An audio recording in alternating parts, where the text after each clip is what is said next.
Hello everyone, welcome back to our channel. आप सभी का स्वागत है हमारे चैनल कॉमर्स फ्यूचर में। आज मैं बीएसटी का क्लास 12 का जो सिलेबस है उसे डिस्कस करने आई हूँ। एक्चुअली मैं बीएसटी के लिए न्यू सीरीज़ स्टार्ट करने जा रही हूँ, जिसमें टर्म 2 से का जितना भी पूरा पोर्शन है वो मैं कवर करूँगी। ओके, टर्म 2 का क्लास 12 के लिए क्लास 12 का जितना भी पोर्शन है उसको मैं पूरा का पूरा कवर करने वाली हूँ। तो हम लोग स्टार्ट करें अपने कि क्या क्या पढ़ना है। उससे पहले एक बार देख लेते हैं कि एक्चुअली में क्या क्या जो हम लोगों को पढ़ने के लिए कहा गया है।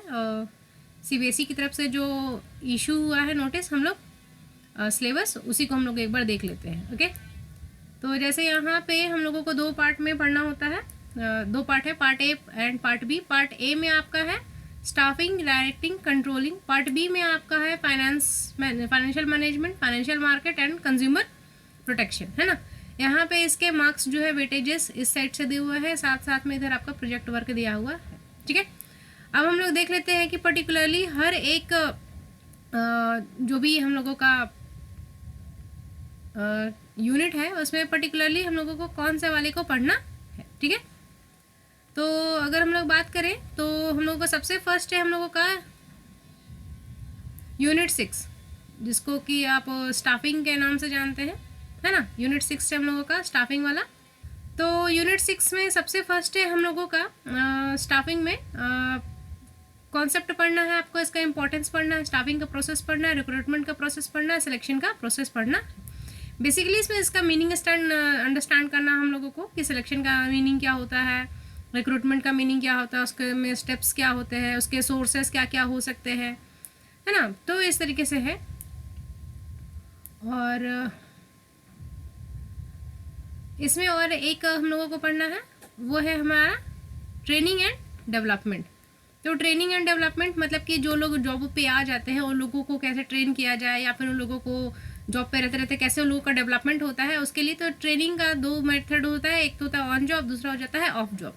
तो यही सब हम लोगों को जो है यहाँ पे पढ़ना है कि on job end of job के डिफरेंस क्या होता है ट्रेनिंग एंड डेवलपमेंट में, meaning vestibule training and apprenticeship training में क्या होता है, इंटर्नशिप ट्रेनिंग में क्या होता है, इसको on the job off the job training method क्या है, appreciate the importance of training to the organisation, क्यों हम लोगों के लिए ट्रेनिंग जो है इंपॉर्टेंट है, understanding the concept of training and development. ठीक है, ये आपका हो गया ट्रेनिंग एंड डेवलपमेंट आपका यूनिट 6 का। ठीक है, यूनिट 6 के बाद हम लोग आ जाते हैं अपने नेक्स्ट पेज में। इसमें हम लोगों का है यूनिट 7। ओके, यूनिट 7 में आपको पढ़ना है डायरेक्टिंग। यूनिट 7 में हम लोगों को पढ़ना है डायरेक्टिंग। डायरेक्टिंग में आपको पढ़ना है concept and importance of directing, elements of directing, motivation, concept, इसका मैस्लो का नीड हायरार्की जो थ्योरी है वो आपको पढ़ना है, concept and financial and non financial incentive, है ना। जो फाइनेंशियल जो इंसेंटिव मिलते हैं या फिर नॉन फाइनेंशियल इंसेंटिव मिलते हैं लोगों को। इंसेंटिव मतलब कि क्या, जो जॉब में जब हम लोग कर रहे थे तो सैलरी के अलावा जो कुछ मिल रहा था उसको हम लोग इंसेंटिव बोलते हैं। ठीक है, नेक्स्ट हम लोग का लीडरशिप स्टाइल। तो लीडरशिप स्टाइल्स में आपका हो जाता है चार मतलब कि वैसे तो बहुत सारे, लेकिन आपको 3 तरीके के बेसिकली पढ़ना है, authoritative, democrative and laissez faire. Communication का आपको बस पढ़ना है concept of formal informal communication, बस आपके लिए इतना ही पढ़ना है यूनिट 7 में। अब आ जाते हैं हम लोग इसका यूनिट 8 में। तो यूनिट 8 में आपका बहुत छोटा सा है, इसमें ज़्यादा कुछ है नहीं। यूनिट 8 में है आपका बस क्या बोले, controlling, concept and importance, steps in process of controlling. अब इसमें बस इसका स्टेप्स देखना है हम लोगों को, और इसका कॉन्सेप्ट में इसका कॉन्सेप्ट देख लेना है, इसका इंपॉर्टेंस क्या है कंट्रोलिंग का उसके रिगार्डिंग में।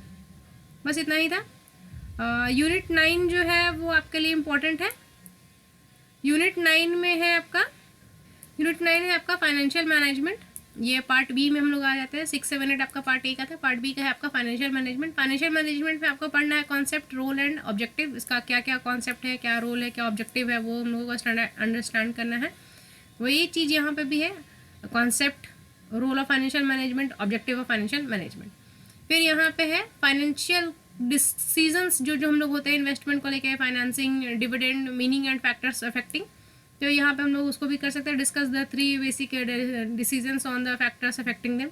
हम लोगों को इन लोगों को क्या क्या फैक्टर्स जो होते हैं वो इन सभी हम लोगों को इफेक्ट करता है डिसीजन लेने के टाइम में। फाइनेंशियल प्लानिंग क्या होता है, कॉन्सेप्ट एंड इसका इंपॉर्टेंस क्या है, कैपिटल स्ट्रक्चर कैसा होता है, concept and factors of capital structure यहाँ पे हम लोगों को पढ़ना। Understand the concept of capital structure, factor determining the choices of appropriate capital structure of the company. मतलब कि क्या क्या फैक्टर्स होते हैं जिसको कि देख करके हम लोग कहते हैं कि ये चीज़ को हम लोगों को ध्यान में रखना है। ठीक है, नेक्स्ट है आपका इसी में है आपका fixed and working capital, concept of factor affecting their requirement, understanding the concept of fixed and working capital. अब वो लोगों को क्या क्या fixed and working capital management करने समय में क्या क्या फैक्टर्स जो हम लोग को अफेक्ट करते हैं, या फिर क्या क्या हम लोग सोच करके अपना रखते हैं कि कितना हमको वर्किंग कैपिटल रखना है, उसके लिए है यहाँ पे। Describe the factors determining the requirement of fixed and working, क्या क्या रिक्वायरमेंट हमारे होते हैं जिसको क्या देख के हम लोग डिसाइड करते हैं कि क्या हम लोगों का फिक्स्ड कैपिटल रहेगा, कितना हम लोगों का मतलब कि वर्किंग कैपिटल रहेगा। हम लोग क्लास जब कर रहे होंगे तो हम लोग बेसिकली इसको डिटेल में डिस्कस करेंगे कि क्या क्या आपका होता है जो आपको इफेक्ट करते हैं, है ना, कि वर्किंग कैपिटल कितना होता है, फिक्स्ड कैपिटल कितना होता है, क्या होता है, ये सब हम लोग क्लास में जब कर रहे होंगे डिटेल में तब हम लोग डिस्कस करेंगे। ओके, जैसे आपका है फाइनेंशियल कॉन्सेप्ट, फाइनेंशियल मार्केट है यहाँ पे, तो फाइनेंशियल मार्केट का कॉन्सेप्ट आपको पढ़ना है, फंक्शन पढ़ना है, उसके टाइप्स पढ़ने हैं। मनी मार्केट में और उसका इंस्ट्रूमेंट पढ़ना है, कैपिटल मार्केट में primary market, primary and secondary का पढ़ना है आपको, उसमें फ्लोटेशन इन प्राइमरी मार्केट आप लोगों को वो भी डिस्कस करना, ठीक है ना। कैपिटल मार्केट का आपको कॉन्सेप्ट पढ़ लेना है, secondary market and type of capital market आपको ये भी डिस्कस कर लेना है, मतलब कि हम लोगों को पढ़ लेना है। Differentiate between capital and market, money market, capital market और मनी मार्केट में क्या क्या डिफरेंस है वो हम लोगों को पढ़ना है। Methods of floating new issues of in a primary market, अब क्या क्या होते हैं प्राइमरी मार्केट में न्यू इश्यूज करने के समय में, वो सब भी हम लोगों को डिस्कस कर लेना है। ठीक है, एक यहाँ पे इम्पोर्टेंट है हम लोगों का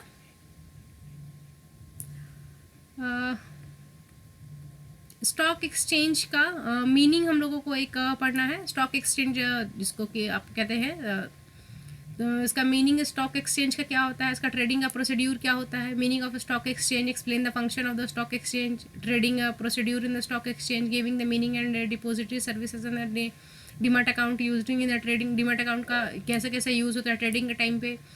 securities and exchange board of India, SEBI के बारे में हम लोगों को पढ़ना है कि इसका ऑब्जेक्टिव क्या है, इसका फंक्शन क्या है। फिर हम लोगों को और भी है एक हम लोगों का है कंज्यूमर प्रोटेक्शन एक्ट, हम लोगों को पढ़ना है। कंज्यूमर प्रोटेक्शन एक्ट में हम लोगों को पढ़ना है कंज्यूमर प्रोटेक्शन एक्ट 2019, जो नया कंज्यूमर प्रोटेक्शन एक्ट आया है उसको। इसके लिए एक यहाँ पे हाइपरटेक्स्ट लिंक ऑलरेडी से प्रोवाइडेड है, यहाँ पे आप जाकर के पढ़ सकते हैं। बेसिकली इसके लिए CBSE की तरफ से ये है, तो आप यहाँ पे जाकर के देख सकते हैं। इसमें आपको पढ़ना है कि मीनिंग क्या होता है कंज्यूमर का, राइट एंड रिस्पॉन्सिबिलिटी क्या होता है कंज्यूमर का, कौन कंप्लेन कर सकता है, रिड्रेशल क्या क्या क्या मशीनरी है, एंड रेमेडीज़ क्या क्या अवेलेबल है उसके लिए। उसके बाद में तो आपका प्रोजेक्ट वर्क है, वो आपका इसमें यहाँ पे गाइडलाइन दिए हुए हैं कि आपको किस तरीके से प्रोजेक्ट वर्क जो है वो करना है। चलिए, तो सिलेबस तो इतना ही था। इसका सीरीज़ मैं स्टार्ट करने वाली हूँ, तो इसको आप ज्वाइन कीजिएगा, आप सब्सक्राइब कर दीजिए चैनल को, ताकि आपको सभी जो आगे आने वाले क्लासेस जो है उसका नोटिफिकेशन आपको प्रॉपर टाइम पे मिलते रहें। और आपको ऐसा मैं प्रोवाइड करूँगी कि आप थोड़े ही, अगर लास्ट टाइम में अगर आप या तो आप डिटेल में पढ़ रहे हो या आप लास्ट में बस रिवीजन करना चाह रहे हो, तो आप रिवीजन जो है वो कम से कम टाइम में यहाँ पे कर पाएँ एटलीस्ट, क्योंकि हम लोग एक बार डिटेल पढ़ लेते हैं ना, तो एक बार हम लोगों को ज़रूरत होता है कि उसको एक बार क्विक में हम लोग उसको रिवाइज कर सके। तो अगर आपको क्विक रिवीजन चाहिए होगा तो आप इसको देख सकते हैं, क्योंकि खुद से पढ़ने में काफ़ी टाइम चला था, वही अगर कोई पढ़ा देता तो काफ़ी कम टाइम में हम लोग उसको कवर कर पाते। तो होप कि मैं आपका हेल्प कर पाऊँगी। एंड लाइक कीजिएगा वीडियो को, अगर अच्छा लगा हो तो सब्सक्राइब कीजिएगा चैनल को, और शेयर कीजिए आपके फ्रेंड्स को। अगर आपको बेनिफिट होता है तो आपके फ्रेंड्स के साथ में भी आप इसको शेयर करके उनको भी बेनिफिट दे सकते हैं। And thank you so much for watching the video. And एक और बात बताना था कि यहाँ पे मैंने इकोनॉमिक्स के भी सीरीज़ जो है वो मैंने स्टार्ट कर दिया है, तो वहाँ पे आप जाकर के इकोनॉमिक्स का सीरीज़ भी देख सकते हैं। उसमें भी मैंने नेशनल इनकम का और मैक्रो का पार्ट का जो टर्म 2 के में जो आने वाला है उसको भी मैंने कवर कराना स्टार्ट कर दिया है, तो आप उसको जाकर के देख सकते हैं। Thank you so much for watching the video.